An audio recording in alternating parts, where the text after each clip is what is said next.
तो चलिए class 10th subject mathematics के चैप्टर नंबर 12 की प्रश्नावली 12C के क्वेश्चन नंबर 3 तक के प्रश्नों को हल करने के बाद हम क्वेश्चन नंबर 4 को हल करते हैं, जिसको आप लोगों ने पूछा हुआ है। और इसमें क्या कहा गया बच्चों, एक आकृति दे दी गई है, जिसको मैंने इस अनुसार ये आकृति दे दिया गया है, जिसको मैंने ऑलरेडी बना रखा है। और इस आकृति के लिए क्या क्या आवश्यक बातें कही गई हैं उसके संबंध में मैंने लिखा नहीं है, बस संक्षेप में हम बात करेंगे। क्वेश्चन का जो भी कॉन्सेप्ट है या क्वेश्चन जो दिया गया है वो तो आपके पास है ही, उसका कॉन्सेप्ट क्या है, हम कैसे कैलकुलेट करेंगे, ये सारी बातें हम सभी को ध्यान में रखनी है। कहा गया है कि हमारे पास एक समबाहु त्रिभुज है।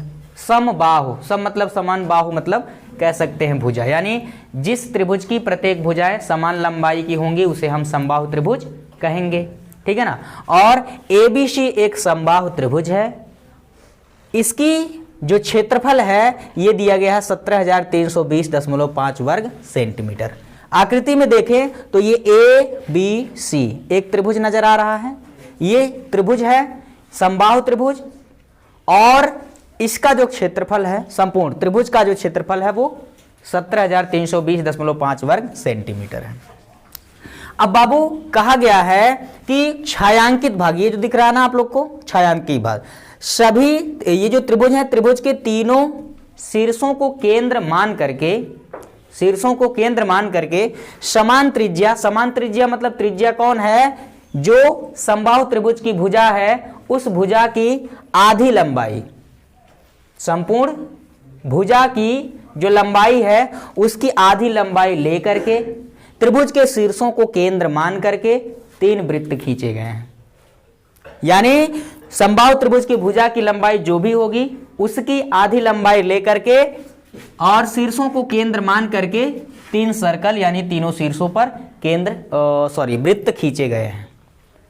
और इस तरह से वह वृत्त एक दूसरे को स्पर्श करते हैं, ये सारी बातें आप लोग को दिख रहा है।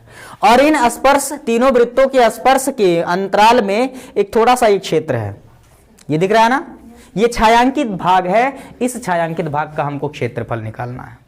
एक बात जो बहुत अच्छे से ध्यान में रखना है कि समबाहु त्रिभुज है तो इसकी प्रत्येक भुजाएं आपस में बराबर होंगी। और दूसरी बात यह है कि अगर प्रत्येक भुजाएं आपस में बराबर होंगी तो प्रत्येक कोण भी आपस में बराबर होंगे। और कितने के होंगे, 60 अंश। ये इनडायरेक्टली आपको दे दिया गया है, जिसको आप ध्यान में रखेंगे, ठीक है ना। तो हमें तो मालूम ही नहीं है कि छायांकित भाग का क्षेत्रफल कितना होगा, तो उस छायांकित भाग का क्षेत्रफल निकालने के लिए अगर आप ध्यान से समझे तो ये जो त्रिभुज दिख रहा है ना, त्रिभुज के क्षेत्रफल में से ये इतना सादा भाग, ये इतना सादा भाग, ये इतना सादा भाग अगर निकाल दिया जाएगा तो सिर्फ ये छायांकित भाग का क्षेत्रफल आपको मिल जाएगा। और अगर हम इसके स्वभाव पर ध्यान दें कि ये कैसा है, ये कैसा है बताइए, ये अपने आप में एक त्रिज्यखंड है कि नहीं है, बोलिए, जिसका कोण कितना है, 60 अंश, ठीक है ना। अगर त्रिज्या इसकी हम r मान लें, ये r मान लें, तो ये भी r ही होगा, ये भी r होगा, ये भी r, ये भी r, ये भी r, ठीक है ना। यानी कि यहां पर जो आप लोग को बातें याद रखनी है, समबाहु त्रिभुज की जो भुजा होगी वो कितना होगी, ये इतना r, ये इतना r, r प्लस r, यानी कि 2r होगा। और अगर समबाहु त्रिभुज की भुजा हमने कुछ भी मान रखा है a, तो a बराबर 2r होगा। यानी शीर्षों पर जो वृत्त खींचे गए हैं उसकी त्रिज्या का 2 गुना होगा समबाहु त्रिभुज की भुजा की लंबाई। समझ पाए आप लोग? या आप लिख लो कि a बराबर 2r, या आप समझ सकते हैं 2 को पक्षांतर करेंगे तो a बटा 2 बराबर r, ये भी आप कह सकते हो। अब बाबू क्या करना होगा, संपूर्ण त्रिभुज के क्षेत्रफल में से 1, 2, 3 तीनों त्रिज्य खंडों का क्षेत्रफल निकाल करके घटा दीजिएगा तो छायांकित भाग का क्षेत्रफल पता हो जाएगा। बोलो, बात समझ में आया?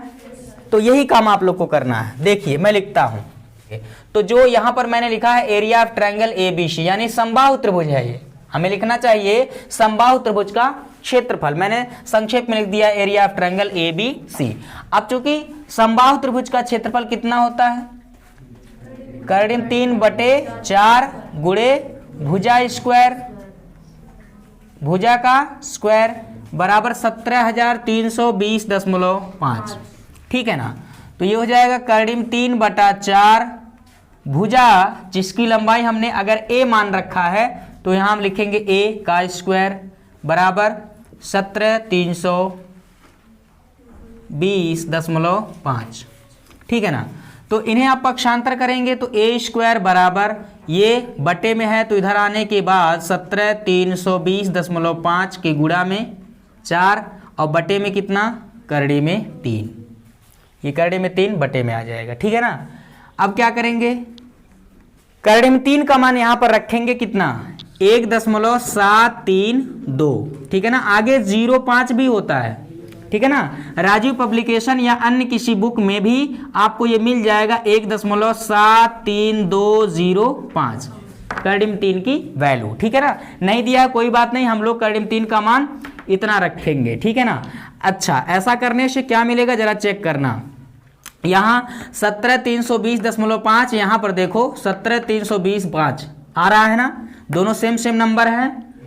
अरे ऊपर वाली ये नंबर, नीचे वाला ये नंबर, दोनों सेम है, बस दशमलव का फर्क है। ठीक है ना। तो अगर इस वाली संख्या में इससे हम भाग दें या फिर इसको इसके जैसा बदलना चाहें तो इस दशमलव को हमें कहां लाना पड़ेगा, 1 अंक, 2 अंक, 3 अंक, 4 अंक बाएं तरफ। तो इस दशमलव को यहां पर लाएं अगर, तो हम ला सकते हैं कितना, 1.73205। अगर आपने दशमलव को 1, 2, 3, 4 अंक खिसकाया है तो यहां पर 10,000 से गुणा हो जाएगा, 1 के बाद 4 जीरो, यानी कि 10,000 से गुणा। दशमलव को ऐसे समझ लो, दशमलव को बाएं तरफ खिसकाया। ठीक है ना। जितने अंक खिसकाओगे उतने ही, 1 से 1 अंक खिसकाओगे 10 से गुणा, 2 खिसकाओगे 100 से गुणा, 3 अंक खिसकाओगे तो 1,000 से गुणा, 4 अंक खिसकाओगे तो 10,000। ठीक है ना। यानी 1 के बाद उतने ही जीरो जितना दशमलव आपने बाएं तरफ खिसकाया हुआ है। और गुणे कितना, 4 बटे कितना, 1.73205। अरे लल्ला, इससे इसमें भाग दोगे तो यही इतना आएगा, इतनी बार भाग जाएगा। ठीक है ना। अब देखो आसानी से ये पूरा कैंसिल आउट हो जाएगा। a स्क्वायर बराबर 10,000 गुणे 4, वर्गमूल ले लीजिए। क्या लेंगे, वर्गमूल लेने पर, जब वर्गमूल लेंगे तो फिर क्या मिलेगा, a बराबर ये 10,000 का वर्गमूल 100, 10,000 का वर्गमूल 100, 4 का वर्गमूल 2, यानी कि a बराबर कितना, 200 सेंटीमीटर। a बराबर 200 सेंटीमीटर, यानी जो समबाहु त्रिभुज है उसकी भुजा की लंबाई कितना आ जाएगा, 200 सेंटीमीटर। कुछ बात समझ में आया। अच्छा, अब चलते हैं। तो a बराबर कितना आ गया, 200। a बराबर 200 आ गया तो यहां से आप त्रिज्या भी निकाल सकते हो क्या, बहुत आसानी से। इसलिए पहले मैंने आपको बता दिया कि समबाहु त्रिभुज की भुजा अगर a है तो उसकी जो त्रिज्याएं खींची गई, वृत्त बनाए गए हैं, उनकी वृत्त की त्रिज्या के साथ उनका क्या रिलेशन होगा। ठीक है ना। तो मैं लिखता हूं, देखिए अब, या तो त्रिज्या, समझ रहे ना, जो वृत्त है समबाहु त्रिभुज के शीर्षों पर खींचे गए उसकी त्रिज्या की लंबाई कितना होगा, त्रिज्या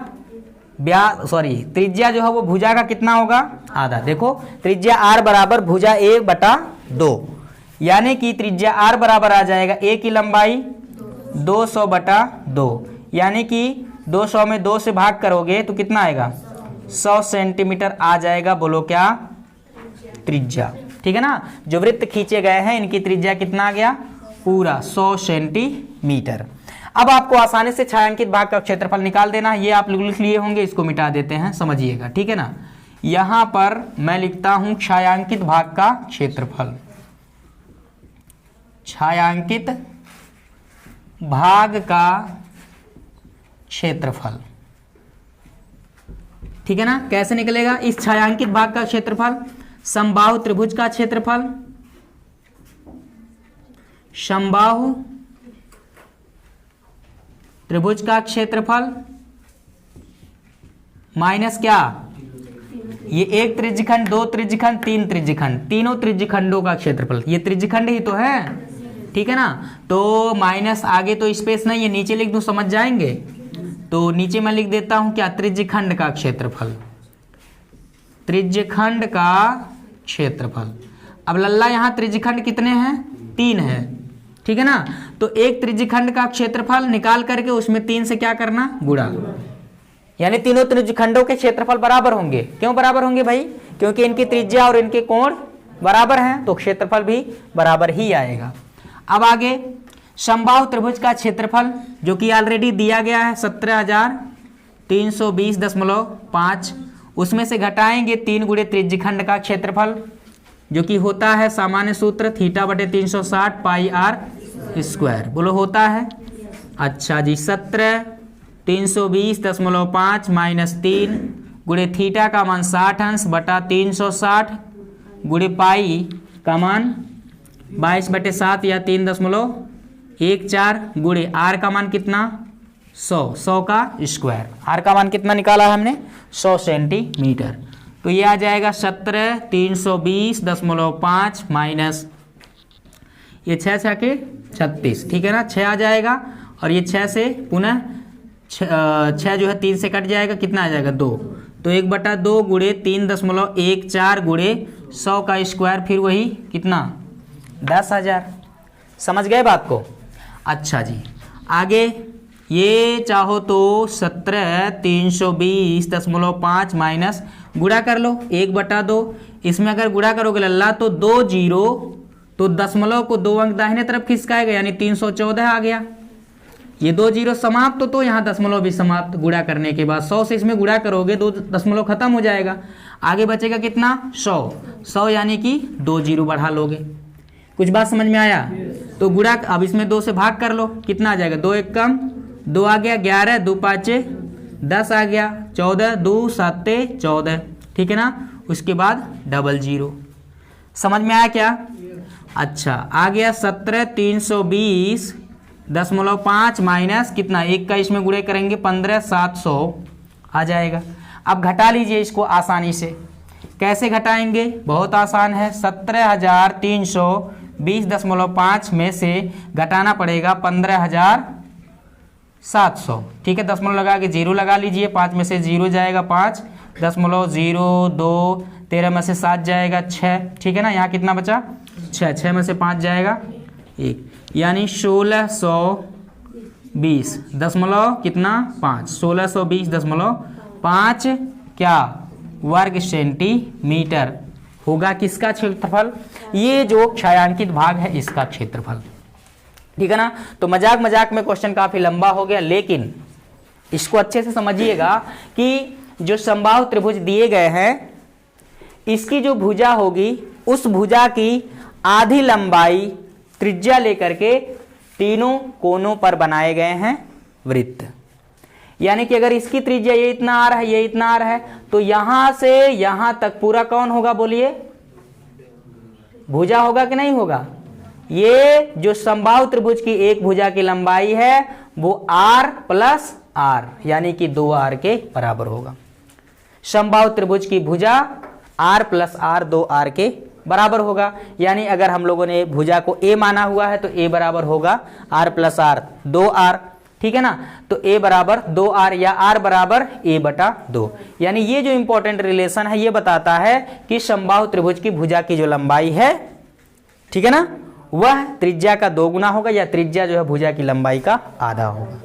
तो पहले हम लोगों ने जो क्षेत्रफल दिया हुआ था समबाहु त्रिभुज का क्षेत्रफल, उसका क्षेत्रफल लगा करके उसकी सहायता से त्रिज्या निकाल लिया। उसके बाद छायांकित भाग का क्षेत्रफल समबाहु त्रिभुज के क्षेत्रफल में से 1 2 तीनों त्रिज्यखंड के क्षेत्रफल को घटा दिया, तो हमको प्राप्त हो गया क्या? छायांकित भाग का क्षेत्रफल। चलिए नोट करिए फटाफट।